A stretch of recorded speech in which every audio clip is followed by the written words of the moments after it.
დავიწყებდი საუბარს მაინც საერთაშორისო კონტექსტზე.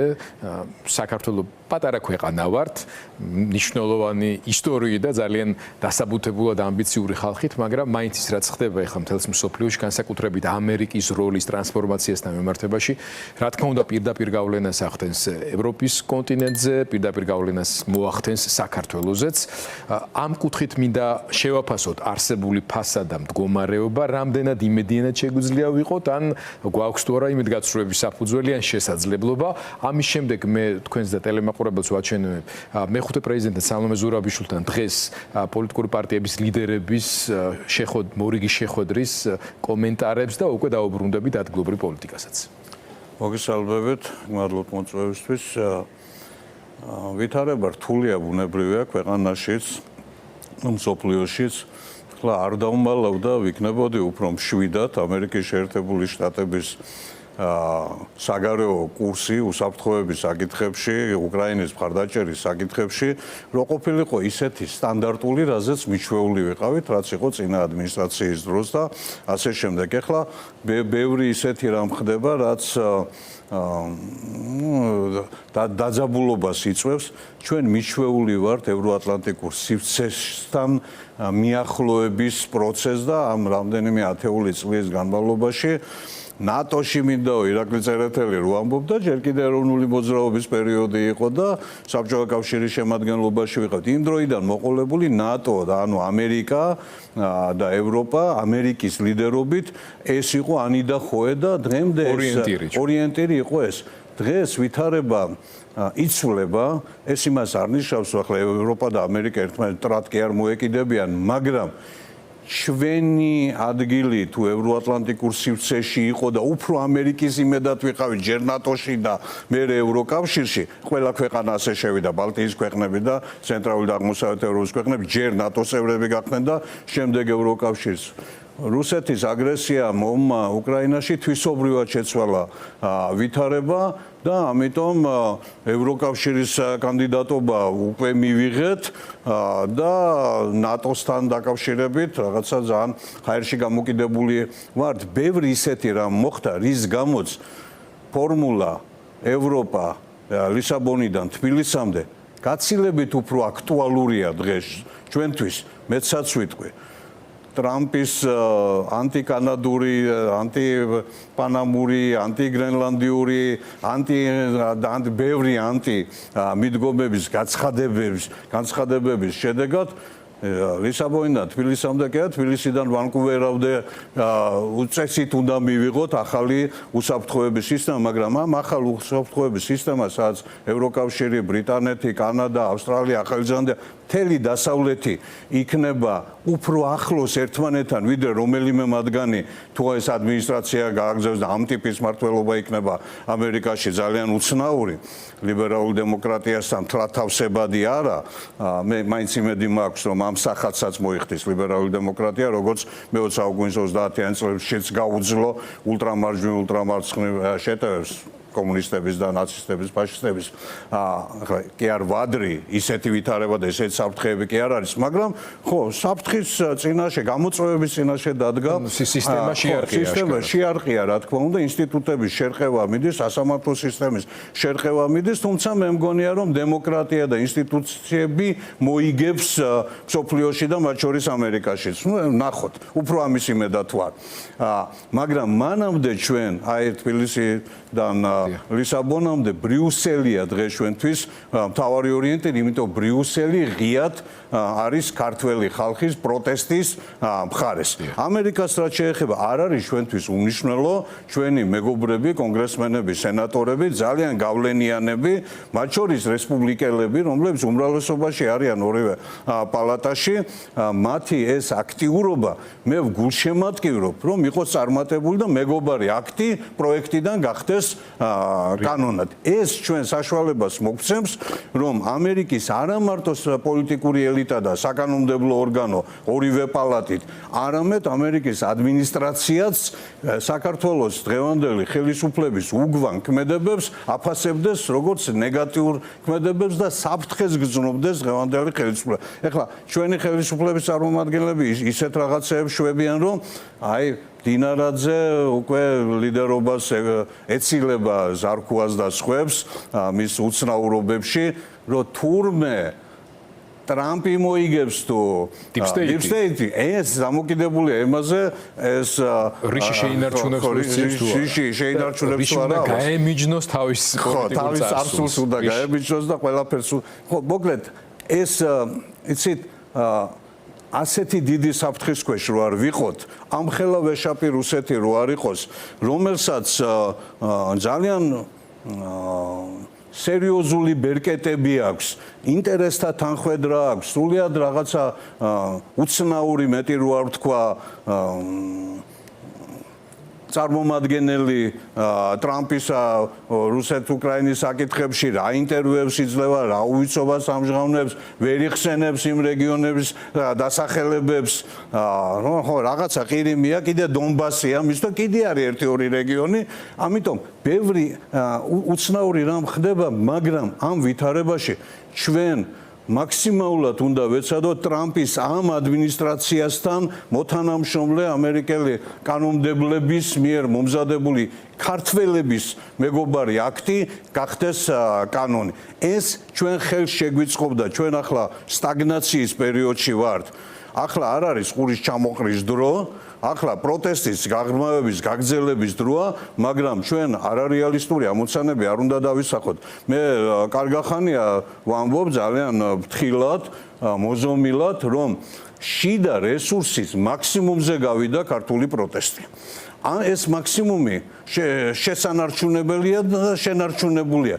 ეს არის აუცილებელი პირობა, რომ საქართველოს იყოს ლისაბონიდან თბილისამდე ევროპაში, მაგრამ ეს არ არის საკმარისი პირობა. საქართველოში ხელისუფლებები მხოლოდ და მხოლოდ მაშინ იცვლება პოსტსაბჭოთა პერიოდში, როცა ქართველი ხალხის არჩევანი დადასტურებულია დასავლეთის მიერ. ამიტომ ბრიუსელი და მთელი ევროპა რომ ჩვენსკენ არის ეს სულიად მყარად არის უსაფრთხოების სისტემაშიც ევროპაში ვხედავ საქართველოს აი ამ ევროპა კანადა აი ამ ახალ კონფიგურაციაში რომელიც ბუნებრივია ამერიკის შეერთებულ შტატებთან მჭიდრო თანამშრომლობაში დარჩება ხო აი ეს ბევრი ფაქტორი არის აი ახლა გულშემატკივრობ თურქეთში სახალხო რესპუბლიკურ პარტიას და სტამბოლის მერს არ ვმალავ გულშემატკივრობ მით უმეტეს მე დღეს არ ვლაპარაკობ ქართული პოლიტიკის რაღაცა ქართული ოპოზიციის სახელით და მე ვლაპარაკობ ამიტომ არ ვერიდები ამ თემებზე საუბარს ეს არის ჩემი პერსონალური აზრი მე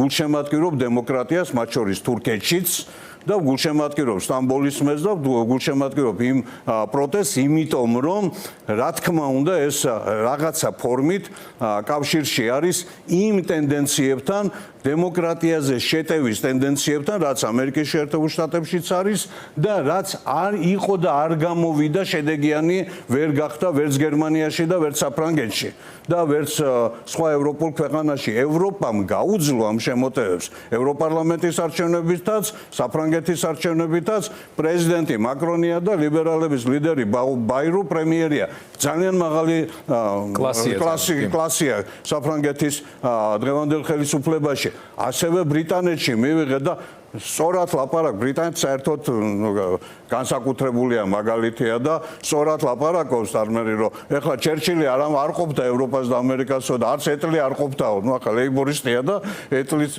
რეფორმატორიც მაგრამ მისი მხარდაჭერა უკრაინისადმი ჩვენ იქ ვართ ჩვენი პერსპექტივები იქ არის სადაც არის ევროპა უპირველეს ყოვლისა სადაც არის ევროპა და სადაც პრინციპში იქნება ამერიკაც იმედი მაქვს აი ამ რაღაცა სახადის თუმთლიანად მასთან წინააღმდეგობის გამოჩენის ფონზე. თუმთლიანად ვერ მოიხდის, ყოველ შემთხვევაში მე არ ველოდები, რომ ამერიკის შეერთებული შტატებიდან ჩვენ მივიღებთ რაღაცა ტოტალიტარულ რეჟიმს. არ ველოდები ამას, მაინც ლიდერი არის დასავლეთის სისტემის. ბატონ დავით, თქვენ უკვე ახსენეთ, რომ შეეხეთ უკვე საქართველოს პროტესტს, თქვით, რომ მან თავისი რესურსი მაქსიმალურად უკვე გამოავლინა.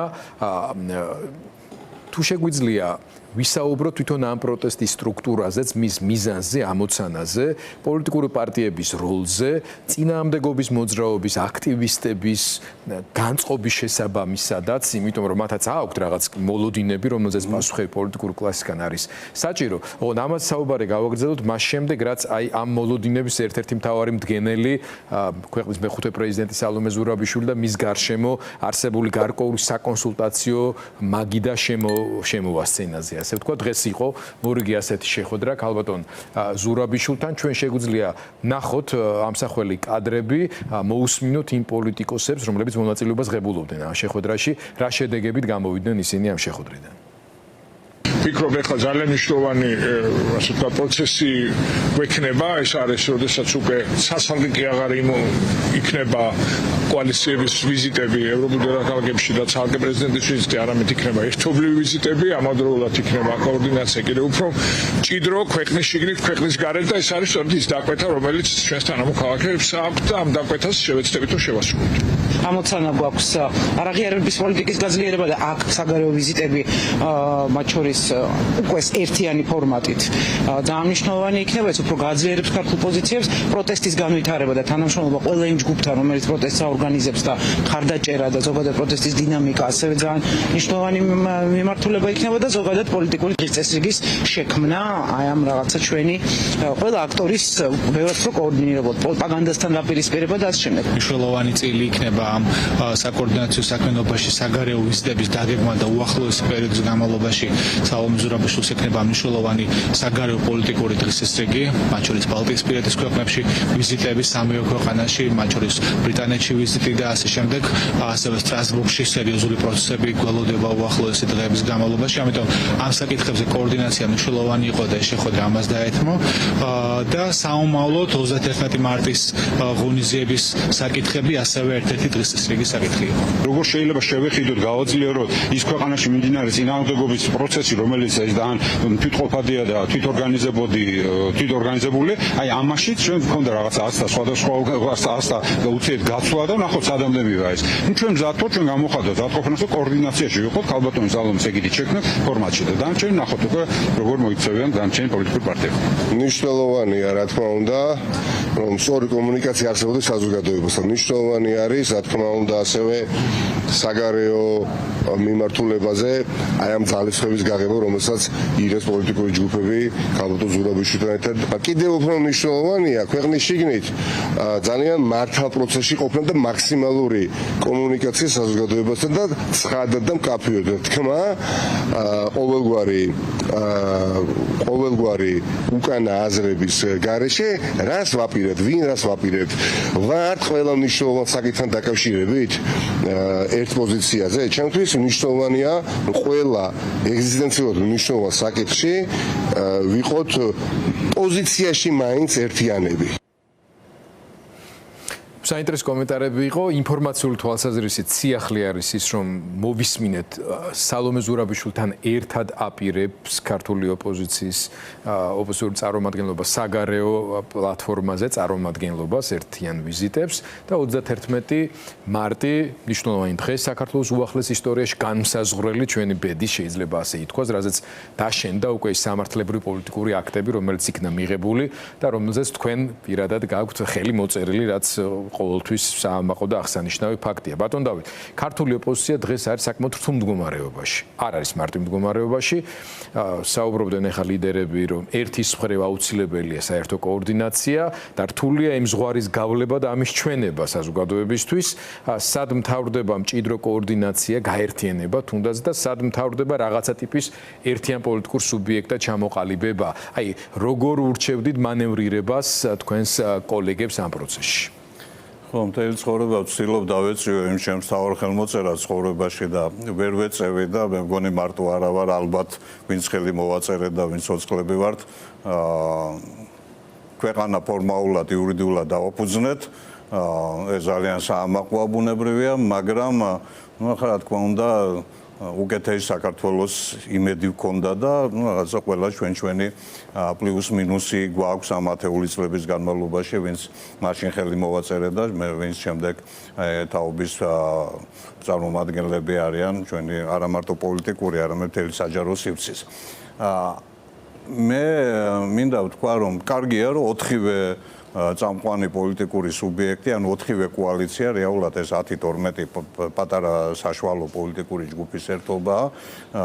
პრეზიდენტ ზურაბიშვილთან ერთად საერთო კოორდინაციაშია, საგარეო პოლიტიკის აქტიურობის თვალსაჩინო ეს განსაკუთრებით ჩანს, ეს კარგია. მე არ გადავაჭარბებდი პოლიტიკური შემადგენლის ფასს დღევანდელ ქართულ პროტესტში. და მეორე, მე კატეგორიული წინააღმდეგი ვარ პოლიტიკური შემადგენლის სრული ნიველირების. ანუ განსხვავებით ეროვნული მოძრაობისა და ყოველი კრიტიკული ვითარების დროს იქნებოდა ეს ვარდების რევოლუცია თუ 2012 წლის მოვლენები, 2007 წლის, 2009 წლის წარმატებული და წარუმატებელი პოლიტიკური პროტესტი და საზოგადოებრივი პროტესტი ყველა დანარჩენისგან განსხვავებით დღეს პოლიტიკა არ მართავს ქუჩის პროცესს. მეორეს მხრივ და ყოველთვის მართავდა პოლიტიკა, მთავარი ორიენტირები იყვნენ პოლიტიკოსები და იმ პოლიტიკოსებში რომელიმე ერთი იყო გამორჩეული. თქვა, ბევრი პოლიტიკოსი იყო ეროვნულ მოძრაობაში და ზვიად გამსახურდია იყო მთავარი ორიენტირი. ბევრი პოლიტიკოსი იყო 2003-ში, 4-ში მიხეილ სააკაშვილი იყო მთავარი პოლიტიკოსი. ბიზინა ივანიშვილი, რავა ვთქვა, პოლიტიკოსი თქო, მაგრამ მთავარი ფიგურა იყო 2012 წლის მოვლენებში, თუმცა მთელი მაშინდელი ქართული ოპოზიცია, თითქმის მთელი ოპოზიცია უფრო რო დავაზუსტო, ჩართული იყო ამ პროცესში, ხო? ამ ვითარებაში დღეს ეს ვითარება არ გვაქვს. შესაბამისად, პოლიტიკოსებისგან მე არ ველი და არ მოვითხოვ იმას, რისი ზომა, წონაც მათ არ აქვს და რაც არ შეუძლიათ. მეორეს მხრივ ბუნებრივია საგარეო ფლანგზე ბრიუსელი იქნება, ლონდონი იქნება, ბალტია თუ სადაც იქნება წარმომადგენლები, არასამთავრობო სექტორი მნიშვნელოვან როლს ასრულებს, მაგრამ ძირითადი აქტორები ამ თვალსაჩინო საგარეო აქტიურობის თვალსაჩინო არის პოლიტიკოსები და ამ პოლიტიკოსებში პირველ რიგში რა თქმა უნდა სალომე ზურაბიშვილი. ჩვენ ძალიან შეგვეშველა ის, რომ სალომე ზურაბიშვილი ამ ბოლო წლებში ასე აქტიურია, პრეზიდენტია, პრეზიდენტ მაკრონთან მისი ურთიერთობები განსაკუთრებული და ესე ძალიან შეგვეშველა, ეს მაქსიმალურად უნდა გავაძლიეროთ. გაძლების დროა, ამიტომ რო დაუბრუნდე და მეგობარ რა აქც გვინდა რომ ჩვენ შევინარჩუნოთ ეს პროტესტი, რომელიც მიიღებს ახალ იმპულსებს გარედან მხარდაჭერით და უნდა შევინარჩუნოთ მანამ, სანამ საგარეო პოლიტიკური ფაქტორები უფრო მძლავრად არ იმოქმედებს ჩვენს სასარგებლოდ. ამასთანავე აქვე ვიტყვი იმასაც, რომ დღეს სრულიად არა აქტუალური არის ადგილობრივ არჩევნებზე საუბარი. სრულიად არა აქტუალურია.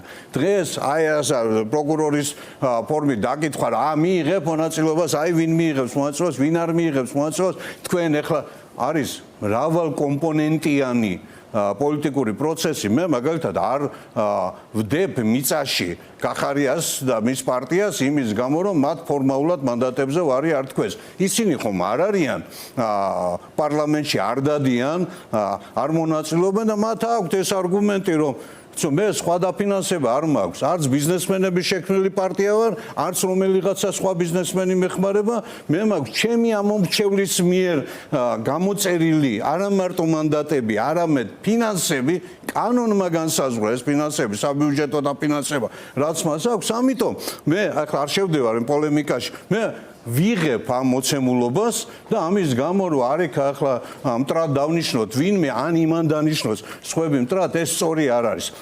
მიუხედავად რაღაცა განსხვავებებისა, ეს პოლიტიკური შემადგენელი მისი შესაძლებლობის ფარგლებში მუშაობს, ნაცემებიც არიან და დაჭერილებიც არიან, ან პატიოსნად მონაწილეობენ პოლიტიკოსები, თანამედროვე ქართული პოლიტიკის წამყვანი ძალებით პატიოსნად მონაწილეობენ ამ პროცესში. ამასთანავე პროცესი არის გაცილებით ღრმა, გაცილებით დიდი, რაღაცა განსაკუთრებული პიიტეტით მაქვს უამრავი ადამიანის მიმართ, კაცილებით უფრო ბევრი მოაზროვნე ადამიანი გამოჩნდა სხვადასხვა ასაკის, სხვადასხვა პროფესიის და ეს ადამიანი, რა თქმა უნდა, ყველას გვაქვს პასუხისმგებლობა 50 დაახლოებით ადამიანის სისხლის სამართლის პასუხისმგებლობით რომ და ყველა რომ ყოჩაღია. ყველა რომ ყოჩაღია, ამას შემთხვევით ხაზს არ უსვამ. ასეთი რამ მაინდა-მაინც არ მახსენდება, რომ ყოველთვის ყველა ყოჩაღი ყოფილიყოს. ამიტომ ამ ვითარებაში ძალიან მძიმე დაპირისპირებაში ეს ხალხი და ეს პროტესტი და უამრავი უჩინარი ადამიანი, რომელიც ყოველ დღე დადის იქ, რომ საკუთარი ყოფნა დააფიქსიროს, რომ რუსთაველი უნდა გადაიკეტოს და მის იქ იყოს, ასეთ ვითარებაში, რა თქმა უნდა, ეს ერთიანი კომბინაცია არის და ვერ გავალთ ფონს თუ ჩვენ საკმარისი დასავლური მხარდაჭერა არ გვექნება. აქვე მინდა ვთქვა, სტრატეგიულად ბიზინა ივანიშვილის განწირულია და დამარცხებულია. ვადებიზე ლაპარაკი რომ არიქა ორ კვირაში ან ორ თვეში თუ არ გადაწყდა საკითხი, მაშინ მე დავიღალე, ეს სწორი არ არის. ვადები ჩვენ არ ვიცით, ვადებს ჩვენ არ განსაზღვრავთ.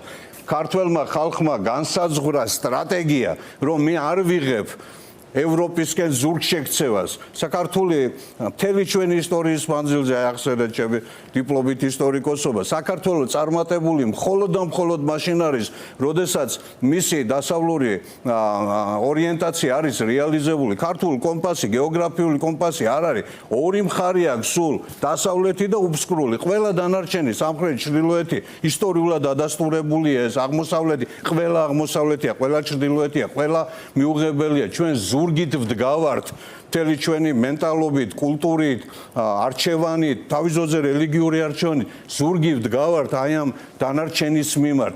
ამიტომ ამ ვითარებაში ჩვენ აი ლისაბონიდან თბილისამდე, ლონდონიდან თბილისამდე, ერევნამდე ყველა ერთად აღებული ამ ვითარებაში ბუნებრივია თავს მოვიაზრებთ როგორც დასავლეთის სრულფასოვან შემადგენელ სუბიექტს, ისიც ასე გვიყურებს, იმიტომ რომ ევროპასაც ჭირდება კონკურენტუნარიანობა, ბალკანეთი და საქართველო და უკრაინა და მოლდოვა ევროპას ჭირდება იმისთვის, მარტო ტაშკი არ გვიკრავენ, რომ ყოჩაღები ხართ. იმიტომ ელოლიავებიან სერბებსაც, როგორი მართველი ყავს. არც თუ კარგი, მაგრამ მოაღაჟანჟღარეს და კარგია რომ ისე სერბეთში რო იწყება და თბილისში რო გრძელდება და უკრაინაში რო მთავრდება მე-20 საუკუნის დასაწყისში ასეთი წარმატებული რევოლუციები და მაგალითები ჩვენ გვაქვს.